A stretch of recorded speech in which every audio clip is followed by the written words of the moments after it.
Gita shorts अध्याय द्वितीय। गीता के इस श्लोक में भगवान कृष्ण किसे योग की उपमा दे रहे हैं। भगवान कृष्ण कह रहे हैं, हे धनंजय, आसक्ति को त्याग कर सिद्धि और असिद्धि में समान बुद्धि रखकर योग में स्थित होकर कर्म कर। ये समत्व भाव ही योग कहलाता है।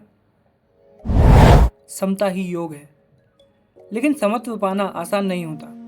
चुनाव करना हमेशा आसान लगता है। मन कहता है इसे चुनो, पर कृष्ण कहते हैं चुनो ही मत। चुनाव तभी संभव है जब दो चीजें असमान हो।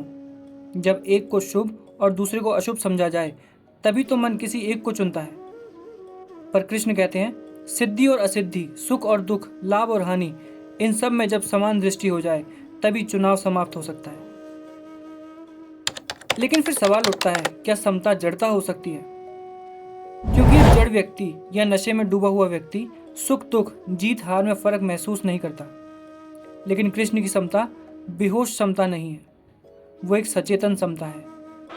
और ये समता युद्ध के क्षण में मांगी जा रही है, जब अर्जुन बैटलफील्ड में खड़ा है, जहां पूरी तरह जागृत होना अनिवार्य है।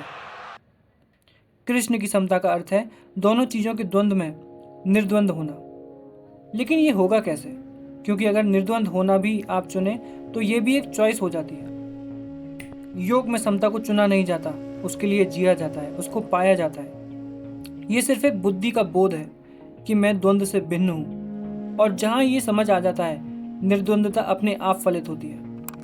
और यही कृष्ण की दृष्टि में योग है। वो अर्जुन से कहते हैं, तू समत्व को उपलब्ध हो और छोड़ दे फिक्र सिद्धि या असिद्धि की, सफलता की असफलता की, हिंसा की या अहिंसा की। तू जाग और द्वंद्व को देख, दृष्टा मात्र बन। इसके आगे बात करेंगे अगली वीडियो में।